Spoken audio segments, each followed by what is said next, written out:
Xin chào các bạn, chào mừng các bạn đến với kênh Gina kể chuyện. Hôm nay, trong chủ đề chuyện ngôn tình, tôi xin kể cho các bạn nghe về một câu chuyện ngôn tình thú vị. Câu chuyện xoay quanh mối quan hệ phức tạp giữa Tống Án và Giang Cận Nguyệt. Tống Án có tính cách cứng cỏi và đầy phá hủy, luôn tìm cách kiểm soát và thống trị Giang Cận Nguyệt, người vốn nhút nhát và yếu đuối. Giữa họ tồn tại tình yêu và hận thù đan xen, tạo nên những tình tiết căng thẳng và đau đớn. Cuối cùng, Tống Án và Giang Cận Nguyệt có cùng nhau tìm lại lý do để sống và đối mặt với tương lai hay không? Chúng ta hãy cùng theo dõi câu chuyện, chuyện ngôn tình, chiếm giữ ánh trăng. Chương 1, mỗi ngôi sao đều giống như vết máu. Tuy không liên quan đến hoa may mắn, nhưng ta vẫn vì nó mà trở nên khiêm tốn. Ánh trăng chính là vết thương của đêm tối, Robert Van. Tiếng ve kêu, con muỗi cùng ánh đèn đường mờ nhạt tạo thành một đêm hè ồn ào. Tống Án ngồi xổm dưới ánh đèn, hút thuốc, giày nghiền chết một con bọ cánh cứng. Mái tóc nàng theo nhịp thở lên xuống, tản mát, có người đi qua, mịt mờ nhìn hoặc không che giấu chỉ điểm. Hiện tại, hình tượng nàng không được tốt lắm. Trên người nàng là bộ đồng phục xanh trắng đan xen, tỏ rõ thân phận. Nàng hẳn phải ngồi trong phòng học, ứng phó với buổi học muộn, chứ không phải chật vật ngồi xổm đầu hẻm, nửa cánh tay nhuộm đầy máu tươi. Thuốc lá sắp cháy hết, có tiếng bước chân dần tiếp cận. Cuối cùng dừng trước mặt nàng. Tống Án không cần ngẩng đầu, đã đoán được là ai. Tiểu Án, hôm nay ánh trăng thật tròn, Giang Cận Nguyệt nói với giọng thanh nhuận trước sau như một. Tống Án ngậm thuốc lá trong miệng, giọng nói mơ hồ. Giang Cận Nguyệt, không nói được thì đừng nói. Tóc dài che đi trước mặt nàng chỉ thấy cẳng chân Giang Cận Nguyệt. Hắn mang đôi giày vải bạt trắng, không một chút dơ bẩn. Tống Án nhìn, mỉm cười. Tiếng cười tựa hồ cho Giang Cận Nguyệt một tín hiệu.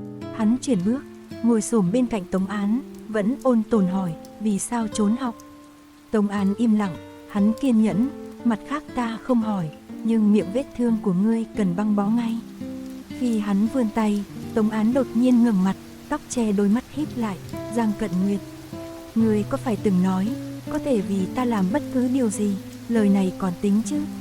Đôi mắt nàng không có nhân tình, trong trắng nhiều, nhìn người luôn hung hãn. Giang Cận Nguyệt sửng sốt vài giây, rồi gật đầu, tính.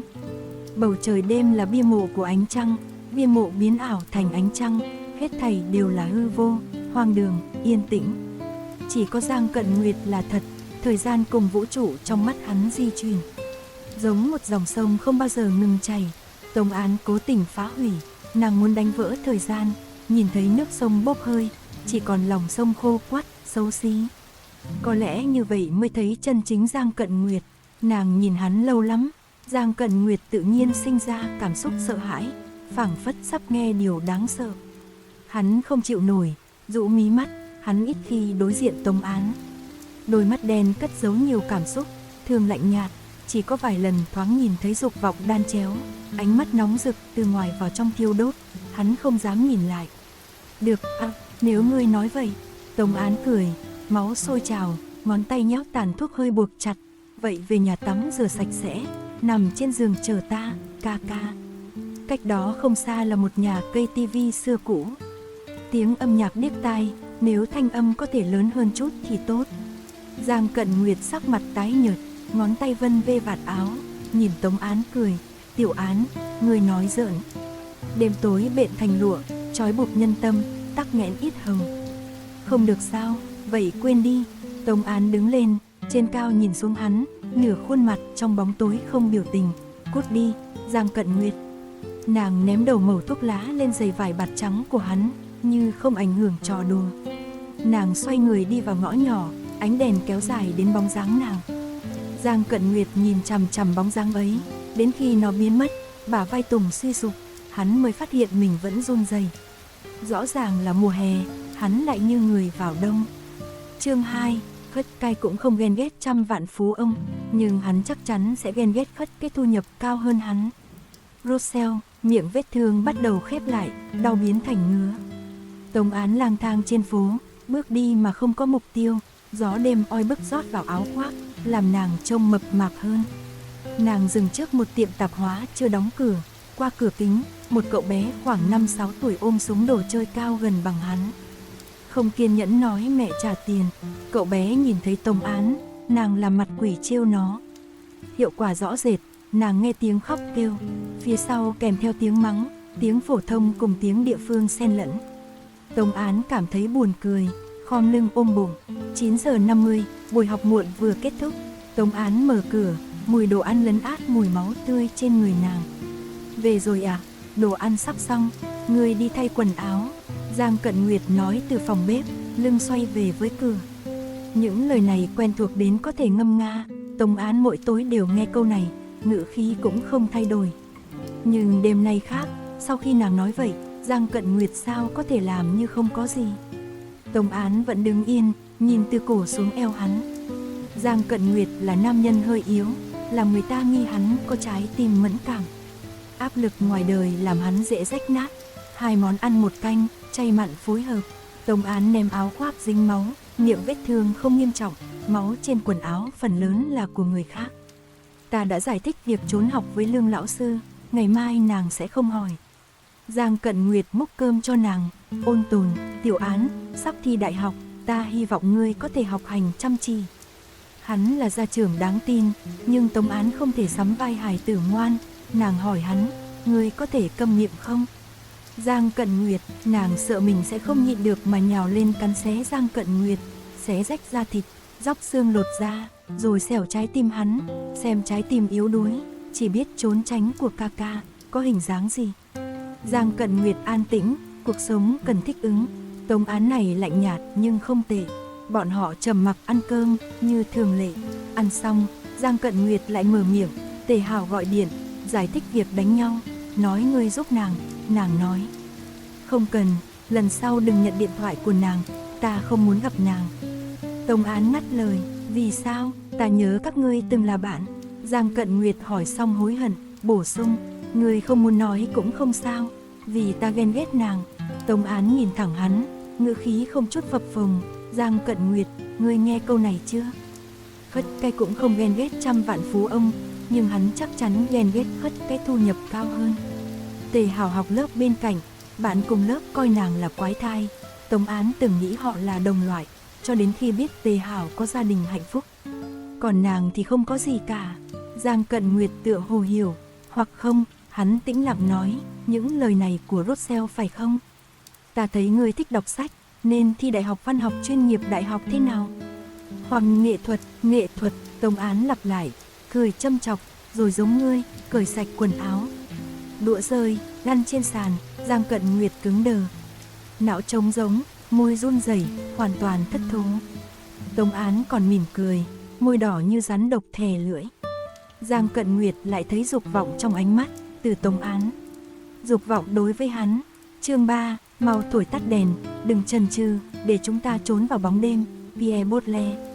Giang Cận Nguyệt sinh ra quá đơn bạc, như con bướm không thể phản kháng gió bão, mỹ lệ là tội lỗi.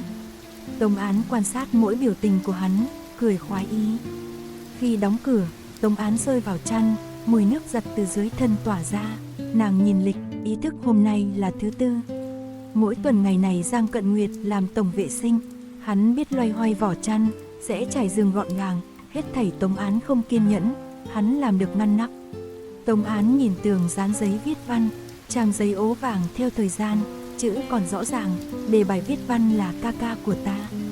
Năm lớp 9, sau 1 năm nghỉ học, nàng trở lại trường, cuối kỳ viết bài này, 800 chữ nhưng nàng chỉ viết 1 hàng. Nàng viết, ta chán ghét hắn. Sau khi kết thúc kỳ thi, lão sư hỏi nguyên nhân, Tống Án im lặng, rồi bị gọi phụ huynh. Nàng đứng ở hành lang dài, thấy Giang Cận Nguyệt vội vàng chạy đến. Lão sư cùng Giang Cận Nguyệt nói gì nàng không biết. Nàng đứng nhìn mặt trời, có người đi ngang qua, mắng nàng là Bạch Nhãn Lang. Mọi người đều biết, Tống Án là cô nhi được nhận nuôi, không có Giang Cận Nguyệt, nàng không sống được đến hiện tại. Tống Án nhào lên đánh nhau với người mắng nàng, thế giới trở nên hỗn loạn, tiếng gào giống cùng chu lên. Nàng mất trí nhớ, không nhớ mình làm gì, chỉ biết khi tỉnh lại thì miệng đầy máu, xung quanh lão sư can ngăn và học sinh xem náo nhiệt. Qua ám đông, nàng thấy Giang Cận Nguyệt cố gắng chen vào. Nàng nhìn lên nói, Giang Cận Nguyệt, ta chán ghét ngươi. Bài kiểm tra văn lấy về, bị Tống Án dán lên tường, dán cho Giang Cận Nguyệt xem, họ đều biết. Tống Án bỗng đứng dậy, xé tờ giấy, vo tròn, ném vào thùng rác. Nàng thấy vui sướng, muốn làm gì đó, liền đẩy cửa ra. Trong phòng vệ sinh có tiếng nước, Giang Cận Nguyệt đang tắm. Tống Án ôm cánh tay đứng ở cửa, lắng nghe. Vài phút sau, chốt cửa từ bên trong bật mở. Giang Cận Nguyệt đầy hơi nước, tóc ướt đẫm nước, môi hồng, mắt cũng đỏ. Hắn đã khóc sao? Tống Án nghĩ, vì nàng vừa đe dọa, hắn khóc. Tiểu Án, ngươi muốn tắm, miệng vết thương nhớ đừng chạm nước. Giọng mũi rõ ràng, khẳng định hắn đã khóc. Không phải, Tống Án trả lời, ta không tắm. Trên sàn còn vết nước, gương mờ hơi nước, không khí có mùi hồng thạch lựu của sữa tắm. Giang Cận Nguyệt lui về, lưng chạm vách tường. Hắn bất an, tay vô ý thức nắm chặt rồi buông. Tiểu Án, ngươi. Lời nói bị tắc nghẹn, Tống Án môi mềm, lạnh lẽo. Vào thời điểm nào đó, hôn môi có thể là ngôn ngữ, là dục vọng và tình cảm, cũng là chiếm hữu. Giang Cận Nguyệt bị Tống Án nhìn thấu, không thể dùng cách gì để tránh. Hắn không thể giả vờ không có gì. Giang Cận Nguyệt cao 1m78, Tống Án hôn môi hắn phải nhón chân, dùng tay khác kéo cổ hắn xuống. Động tác nàng xa lạ nhưng quen thuộc. Xa lạ vì là lần đầu hôn môi Giang Cận Nguyệt, quen thuộc vì trong đầu nàng đã tập luyện vô số lần. Không gian hẹp hòi, bóng dáng giao nhau, Tống Án liếm môi Giang Cận Nguyệt như chạm linh hồn hắn, rách nát, phiêu phù như con bướm trên mặt nước. Không được, Tiểu Án, chúng ta không thể như vậy. Con bướm giãy giụa, cánh chạm mặt nước, từng gợn sóng lan ra. Người thích không, Giang Cận Nguyệt? Tống Án nhẹ giọng. Giang Cận Nguyệt lông mi run rẩy lợi hại. Ta là ca ca ngươi, là ca ca. Hắn lặp lại, không biết nói cho ai nghe. Huynh muội không có huyết thống cũng tính là huynh muội à? Tống Án cười nhẹ, vuốt ve khuôn mặt của Giang Cận Nguyệt, bàn tay chậm rãi trượt xuống phía dưới. Không có quan hệ, nếu ngươi sợ hãi, ta đây sẽ lo liệu. Ngoặc kép chấm, nàng đưa ra lời khuyên tốt nhất, như một học sinh xuất sắc. Chương 4, ái tình tựa như cây hoa mọc trên đất khô cằn, William Carlos William. Mọi việc trở nên mất kiểm soát, có lẽ thế giới vốn là hoang đường, bất cứ điều gì cũng không còn lạ lùng. Giang Cận Nguyệt nhận lấy từ Tống Án đưa cho đồ vật, đó là một ống mềm trong suốt kỳ lạ. Tống Án vẫy vẫy điện thoại trước mặt hắn, đưa cho ngươi, nếu không rõ, hãy xem nhiều lần. Trong phòng khách không bật đèn, nguồn sáng duy nhất đến từ phòng vệ sinh, cánh cửa khép hờ không che nổi ánh sáng bên trong. Giang Cận Nguyệt nín thở, tiếng thở dốc từ kẽ cửa chui ra, lần đầu tiên hắn làm chuyện này. Giang Cận Nguyệt như một món quà xinh đẹp được trưng bày trên kệ, không mang một tia bụi bặm nào, thế giới giao cho hắn sự trừng phạt và cực khổ, nhưng đồng thời cũng cho hắn sự thiện lương và nhút nhát. Với Tống Án, Giang Cận Nguyệt là ca ca, cũng là phụ thân, mẫu thân của nàng. Thời thơ ấu của nàng chưa từng có búp bê vải hay vị ngọt của bơ, những gì nàng thiếu đều được Giang Cận Nguyệt bù đắp. Giờ phút này, vào một đêm khuya bình thường, Giang Cận Nguyệt đang rửa sạch thân thể vì nàng. Thời gian chờ đợi rất ngắn, Giang Cận Nguyệt chống tường ra ngoài, vì đau đớn, mặt hắn trắng bệch, đầy mồ hôi mỏng. Được rồi, Tiểu Án, ta đã rửa sạch sẽ. Giọng nói run rẩy, Tống Án cuốn lưỡi, túm cổ tay hắn, kéo vào phòng ngủ của hắn. Phòng ngủ của Giang Cận Nguyệt giống như hắn, nơi nơi đều rất gọn gàng, không có một tia hỗn độn. Tống Án kéo gối ném vào giữa giường, nằm sấp xuống, ngoặc kép chấm. Giang Cận Nguyệt đỏ mặt một chút nhưng vẫn ngoan ngoãn làm theo. Trên người hắn chỉ mặc áo ngủ, không mặc gì khác. Thân thể trần truồng làm hắn khủng hoảng, trong đầu hiện lên những ký ức không tốt, hai chân không tự chủ run rẩy. Tiểu Án, chúng ta như vậy, thật sự được chứ? Người phải tin tưởng ta, Giang Cận Nguyệt. Tống Án cũng cởi giày lên giường. Giang Cận Nguyệt nâng eo lên, nàng lại nói, rút đai lưng ra. Tống Án chân thành ca ngợi người phát minh ra áo ngủ, vì cởi rất dễ dàng. Giang Cận Nguyệt hoàn toàn trần truồng, hắn quanh năm dùng áo dài quần dài bao kín mình, làn da trắng bệch như bệnh. Chiếc chăn có một mảnh nhỏ thâm sắc, lông mi Giang Cận Nguyệt ướt đẫm, hắn bản năng tìm kiếm sự trấn an. Tiểu Án, ta thật sự sợ hãi. Tống Án vuốt ve cổ hắn. Giang Cận Nguyệt, chỉ có ta thấy được. Nhưng, Tiểu Án, người chưa thành niên. Giang Cận Nguyệt vẫn muốn thực hiện chức năng gia trưởng. Tống Án ấn mở điện thoại. Hôm nay là sinh nhật ta, trước đây ta lừa ngươi thôi. Giang Cận Nguyệt lộ ra vẻ tổn thương. Hiện tại là 23 giờ 58 phút 54 giây. 60, 59, 2, 1, tốt rồi, Giang Cận Nguyệt, hiện tại ta đã thành niên. Nàng bỏ điện thoại xuống. Sinh nhật vui vẻ, Tiểu Án. Giang Cận Nguyệt chúc mừng, trong một hoàn cảnh lỗi thời. Cảm ơn, Tông Án nói, cảm ơn ngươi, Giang Cận Nguyệt, ca ca, đã tự tặng mình cho ta làm lễ vật. Chất lòng sền sệt nhỏ giọt trên đầu ngón tay Tông Án, ngón tay nàng rất dài, khớp xương rõ ràng, phù hợp với tính cách cứng cỏi. Nếu nhìn kỹ, có thể thấy một số vết sẹo nhỏ. Nàng từng bị nứt da, Giang Cận Nguyệt bôi thuốc, sợ nàng đau, luôn thổi nhẹ, rồi hỏi nàng muốn nhẹ nhàng hơn không. Khi đó hắn không nghĩ tới, một ngày nào đó ngón tay Tông Án sẽ tiến vào thân thể hắn. Thân thể non nớt không chịu nổi nhiều, khi đầu ngón tay Tông Án chạm vào một điểm nhạy cảm, Giang Cận Nguyệt phát ra một tiếng rên rỉ, như mèo động dục, tái nhợt, trên mặt nổi lên đỏ ửng khó chịu. Chỉ một tiếng, hắn cảm thấy thẹn thùng cúi đầu, trong vui sướng thầm thì nhỏ giọng. Giang Cận Nguyệt, ngươi cảm thấy thoải mái không? Tông Án nhìn hắn với ánh mắt ẩn chứa nhiệt. Giang Cận Nguyệt không nói nên lời, chỉ biết gật đầu. Vậy kêu lên, ca ca, ngươi kêu rất hay. Không, Giang Cận Nguyệt khóc nức nở. Không cần gọi ta như vậy. Không phải lúc này, hắn đỏ mặt. Tông Án chăm chú nhìn tác phẩm của mình, trong lòng cảm thấy hư không được lấp đầy. Nàng muốn cứu vớt Giang Cận Nguyệt, con bướm sắp chết, nàng muốn cho hắn bay dưới ánh mặt trời. Chương 5, nhân sinh không có mục đích, chỉ có quá trình, mục đích cuối cùng là hư vô, ni thải. Thơ ấu là kẹo và ái tình vây quanh, cũng có thể là mùa đông lạnh lẽo, chó hoang thè lưỡi hồng và vòng tay ấm áp chưa từng thuộc về Tông Án. Giấc mơ là bầu trời xanh thẳm, ánh nắng mờ ảo, Tông Án chạy vội, không khí lạnh xâm nhập phổi, hóa thành thứ đau đớn. Nàng cuộn tròn trong góc, cẩn thận lấy ra nửa mẩu bánh mì, còn bơ đã bị hư. Nàng ngửi ngửi, tìm chút hương ngọt, nàng không tìm thấy, ngọt là xa xỉ, nàng đã thỏa mãn. Miếng bánh mì cướp từ chó hoang có thể giúp nàng sống thêm vài ngày. Đinh, tiếng lục lạc vang lên từ trên cao. Tông Án cảnh giác ngẩng đầu, thấy cửa sổ tầng 2 mở ra, một thiếu niên khuôn mặt thanh tú, cầm lục lạc vẫy vẫy, ra hiệu nàng chờ. Thiếu niên này Tông Án quen biết, là học sinh trung học gần đó, họ thỉnh thoảng gặp nhau trên đường, hắn cho Tông Án đồ ăn và trò chuyện. Không lâu sau, thiếu niên từ hành lang chạy ra, mặc áo bông màu nhạt, cổ quàng khăn đỏ, gặp Tông Án. Việc đầu tiên là cởi quần áo, áo bông mặc trên người Tông Án, khăn quàng cổ cũng thuộc về nàng. Khoác vào, ta còn có áo lông, không lạnh. Thiếu niên ngăn cản sự từ chối của nàng, mở cà mền. Mùi thịt xua tan giá lạnh, Tông Án nuốt nước miếng, ngón tay nứt ra cuộn tròn. Ăn đi, hôm nay không vội, ta ở đây với ngươi. Thiếu niên nói nhẹ nhàng, như gió xuân đầu mùa. Tông Án cảm nhận được sự an ủi, không để ý tóc dính trên mặt, cầm đũa ăn ngấu nghiến. Thiếu niên bảo nàng ăn chậm, chống cằm hỏi tên nàng.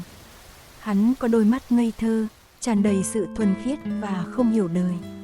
Tông Án nhìn hắn, buông chén, viết trên tay hắn, Tông Án, ta tên là Tông Án. Ngươi biết viết, tên hay đấy, chữ mộc bên chữ án là án thụ, nghĩa là cây bá vương. Thiếu niên cười, Tiểu Án, ngươi muốn đến nhà ta không? Sống cùng ta, chữ nhà đã đủ hấp dẫn, ở cùng hắn có nghĩa là có cơm ăn, có thể sống. Tông Án gật đầu, nàng muốn sống, nàng nhanh chóng có thân phận mới và gia đình, bao gồm cha mẹ và ca ca. Dù cha mẹ không thích nàng, Tông Án không bận tâm, chỉ cần có Giang Cận Nguyệt là đủ. Năm đó, vào ngày Tết, Tông Án mặc áo mới, áo bông hồng thêu con thỏ, do Giang Cận Nguyệt mua, hắn nói nhìn vui vẻ. Bảo nàng thường xuyên cười, gần 0 giờ, pháo hoa phủ kín bầu trời, nhanh chóng hóa thành tro tàn, như một buổi yến hội giả tạo. Tông Án ngẩng đầu hỏi Giang Cận Nguyệt, ngươi sẽ luôn là ca ca ta chứ? Giang Cận Nguyệt cúi xuống ôm nàng, ánh pháo hoa trong đồng tử, hắn đảm bảo, tất nhiên, ta sẽ luôn là ca ca của Tiểu Án. Tông Án nhận được cái ôm đầu tiên trong đời, thuộc về Giang Cận Nguyệt. Ấm áp, sau này, Giang Cận Nguyệt thực hiện lời hứa, nhưng không sao, Tông Án không muốn làm muội muội của hắn. Án thụ, còn gọi là cây bá vương, là loại cây cao lớn, 4 mùa xanh tốt, bộ rễ phát triển hấp thu nhiều nước, gây ô nhiễm nước ngầm, làm đất mất khả năng trữ nước, dẫn đến sa mạc hóa. Là loại cây duy ngã độc tôn, Tông Án cảm thấy tên nàng không sai, nàng thực sự có tính phá hủy. Chỉ đối với Giang Cận Nguyệt, trước cửa khu chung cư, thiếu nữ tóc ngắn, khuôn mặt quật cường, chặn đường Tông Án. Tại sao ngươi luôn tránh mặt ta? Chúng ta không phải bằng hữu sao? Ta không biết mình đã làm sai điều gì. Tề Hảo, Tông Án bình tĩnh nhìn đôi mắt giận dữ của nàng. Chúng ta không phải bằng hữu, trước giờ chưa bao giờ. Nàng né người, bước vào khu chung cư. Giang Cận Nguyệt không có ở nhà, trên thảm cửa có đầy túi rau, một túi bị rách, cà rốt lăn ra. Tông Án mở cửa phòng ngủ của Giang Cận Nguyệt, lấy ra ngăn kéo đầu giường. Tầng thứ 2 trống rỗng, chỉ có vé máy bay, thời gian cất cánh là 3 ngày sau. Nàng cười nhạt, Giang Cận Nguyệt thay đổi nhiều, chỉ có tài giấu đồ không đổi, vẫn tệ như vậy. Chương 6, nhân tính phức tạp, nằm ở chỗ dây dưa không rõ giữa lợi và hại, Higashino Kigo. Xã hội loài người là mạng lưới quan hệ không thể tách rời, tồn tại nghĩa là không thể tránh quan hệ với người khác. Tông Án hơi khác biệt, không có bạn bè, trong mọi hoạt động luôn đứng bên lề, Giang Cận Nguyệt là ngoại lệ duy nhất. Nhưng nàng tắt điện thoại, Giang Cận Nguyệt cũng không tìm thấy nàng. Nàng biến mất 4 ngày, ngủ lữ quán nhỏ, tối ngày thứ tư chậm rãi trở về bằng xe bus. Nhà không bật đèn, hiện tại trống vắng. Giang Cận Nguyệt ngồi trên sofa, nghe thấy tiếng bước chân liền ngẩng đầu. Hắn ngây ngẩn, cho đến khi Tông Án bật đèn, hắn mới lộ ra biểu cảm không thể tin. Tiểu Án, người trở về. Hắn nhìn chằm chằm Tông Án, tay bên người chặt lấy vải sofa, như người chết đuối nắm lấy gỗ nồi. Sắc mặt tái nhợt, quầng thâm mắt rõ ràng, môi khô nứt. Giang Cận Nguyệt tiều tụy hơn nhiều so với mấy ngày trước. Tông Án dựa vào cạnh cửa, giày chạm vào túi rau trên sàn, phát ra tiếng sột soạt. Rau bên trong gần hư, nàng bước tới một bước. Sao ngươi chưa đi? Chuyến bay không phải hôm qua cất cánh sao? Ánh mắt Giang Cận Nguyệt tối lại, giọng thấp gần như không nghe thấy. Hắn lẩm bẩm. Ngươi đã biết. Tông Án cười lạnh, tiến lên kéo cổ áo Giang Cận Nguyệt. Trước ánh mắt hoảng sợ của hắn không chút cảm xúc, nàng kéo hắn đến gương.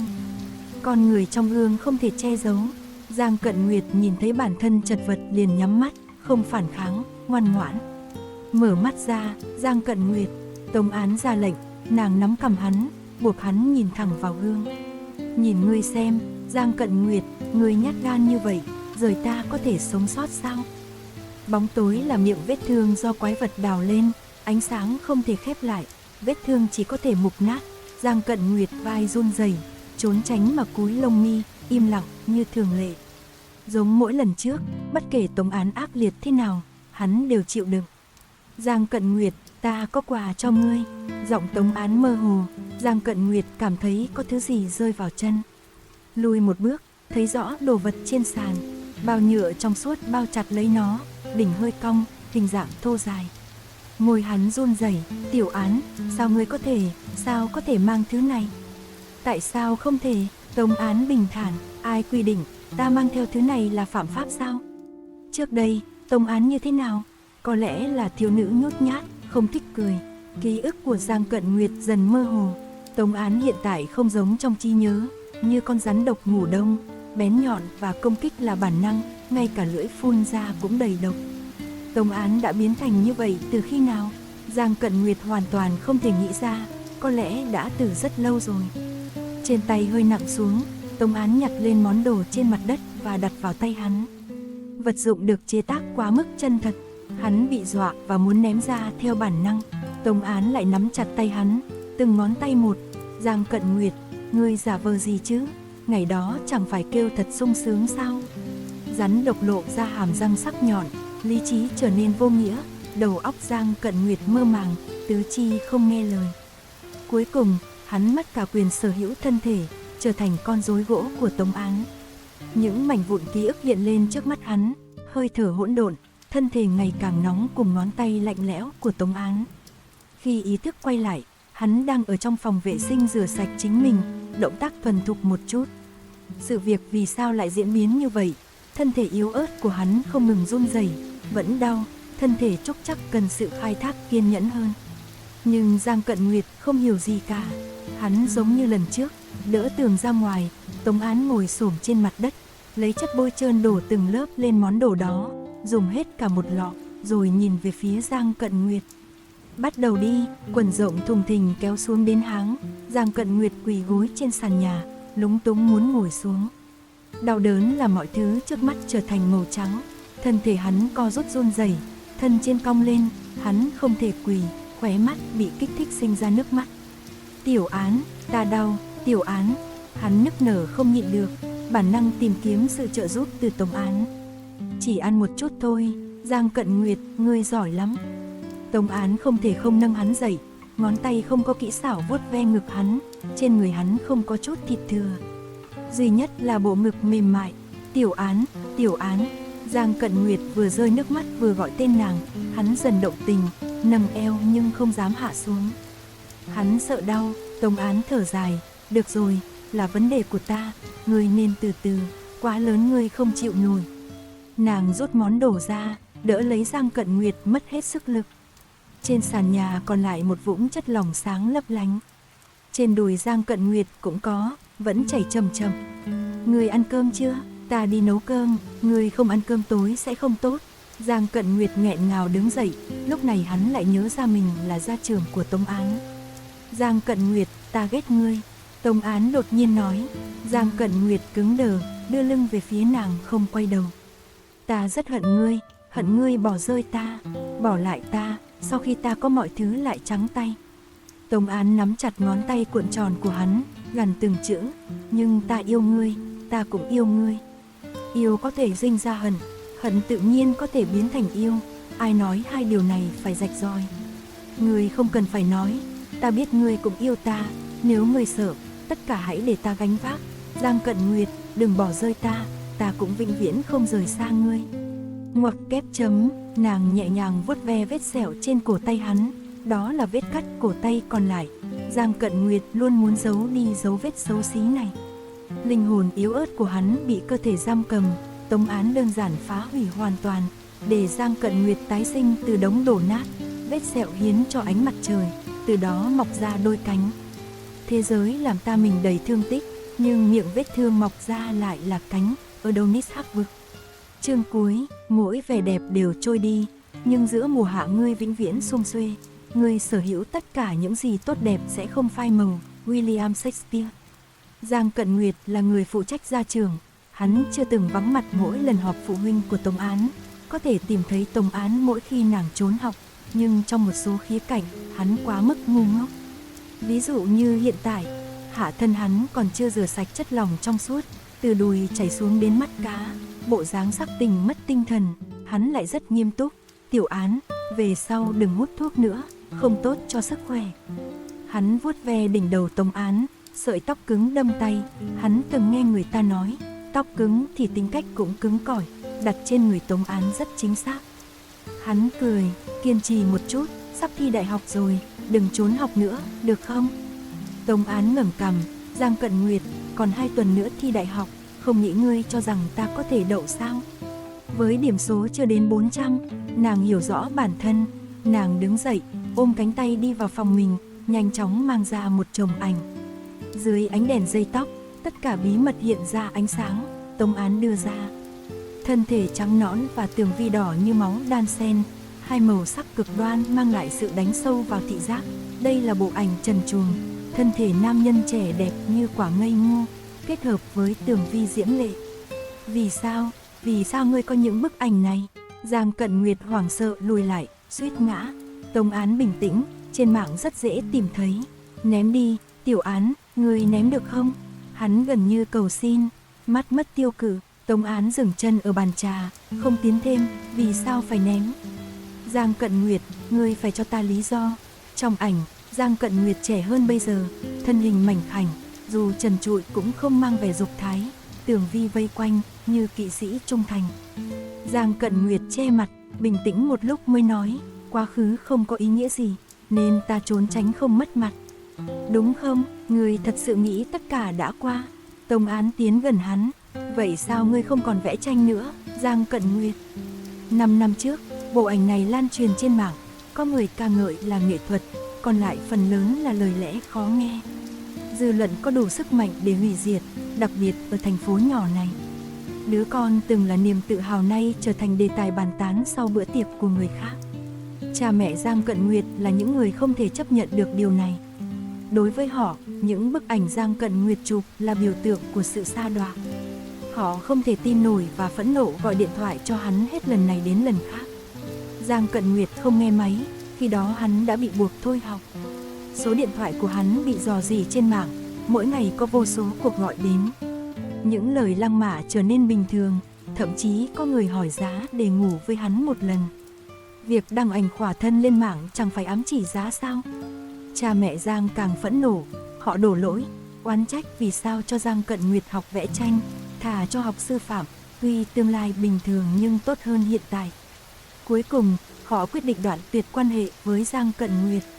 Ném hết đồ đạc của hắn, bao gồm quần áo và bản vẽ, cuối cùng nhắm đến Tông Án. Họ quét sạch tất cả đồ vật của Giang Cận Nguyệt, nhưng quên rằng Tông Án cũng là Giang Cận Nguyệt. Tông Án bị đuổi ra ngoài vào mùa đông, giống ngày được Giang Cận Nguyệt mang về. Một năm sau, Giang Cận Nguyệt tìm lại nàng, ôm và xin lỗi nghẹn ngào. Năm đó hắn không tốt, nhiếp ảnh gia lừa hắn chụp ảnh không biết đi đâu. Lời đồn vào ánh mắt khinh bỉ làm hắn tự hủy hoại, định cắt cổ tay tự sát nhưng không thành công. Cha mẹ Giang gặp tai nạn trên đường tìm hắn, chưa đến bệnh viện đã mất. Từ đó, vấn đề tâm lý của Giang Cận Nguyệt nghiêm trọng hơn, đến khi nhớ ra Tông Án, hắn mới tìm được lý do sống. Hắn từng hứa cho Tông Án một gia đình, làm ca ca vĩnh viễn, không thể nuốt lời. Tông Án hận Giang Cận Nguyệt, hận hắn nuốt lời, yếu đuối nuốt nhát, làm bộ không có gì. Nên nàng dùng gai nhọn đâm vào phần mềm của Giang Cận Nguyệt, nhìn hắn đau đớn, nhìn hắn áy náy. Qua thời gian, chỉ có khoái ý, ngoài ra không có gì. Tâm nàng vẫn trống rỗng, như không gì lấp đầy. Hận biến đổi khi nào? Có lẽ lần đầu trốn học, trong sân bóng tối đen, Giang Cận Nguyệt vội vàng ôm chặt nàng, lẩm bẩm: "Đừng đi, Tiểu Án, xin người đừng đi, ta sẽ chết." Nàng tin lời này, đến nay vẫn tin, nàng là cọng rơm cứu mạng duy nhất của Giang Cận Nguyệt, là liên hệ duy nhất của hắn với thế giới. Nếu nàng rời đi, Giang Cận Nguyệt sẽ chết. Chỉ khi chạm vào Giang Cận Nguyệt, Tông Án mới cảm thấy trái tim được lấp đầy. Nàng phác họa cầm Giang Cận Nguyệt, nhìn hắn run rẩy và khóc. Nhẹ giọng: "Giang Cận Nguyệt, ta muốn học lại 1 năm, ta sẽ thi đại học văn học ở thành phố mới. Chúng ta chuyển nhà, ngươi tiếp tục vẽ tranh, được không?" Môi Giang Cận Nguyệt giật giật, Tông Án tự tin rằng nàng sẽ nghe được điều mình muốn. Như lúc phát hiện mình có dục vọng với Giang Cận Nguyệt, nàng đã biết sẽ có tất cả, bao gồm Giang Cận Nguyệt. Giang Cận Nguyệt cuối cùng gật đầu, giọng khàn: "Được." Tông Án cười, cúi người ôm Giang Cận Nguyệt, như nhiều năm trước đêm giao thừa, thiếu niên ôn nhu ôm nàng đảm bảo: "Ta vĩnh viễn là ca ca của Tiểu Án." Nàng hứa: "Giang Cận Nguyệt, ta vĩnh viễn không rời ngươi. Nên hãy sống tốt, Giang Cận Nguyệt, dù là con bướm sợ gió lốc và mưa rào, cần dây thừng trói chặt mới yên tâm bay, nàng sẽ giữ chặt hắn, không để lạc hướng." Trên đây là câu chuyện chiếm giữ ánh trăng của tác giả Broccoli. Các bạn cảm thấy thế nào? Nếu các bạn thấy hay, hãy cho mình một like. Bạn nào chưa đăng ký kênh thì bấm nút đăng ký để theo dõi các video tiếp theo của mình nhé. Nếu có ý kiến đóng góp, các bạn vui lòng ghi dưới phần comment để chúng ta cùng nhau bàn luận về câu chuyện. Xin cảm ơn các bạn đã theo dõi. Thân ái chào tạm biệt và hẹn gặp lại các bạn trong những câu chuyện tiếp theo.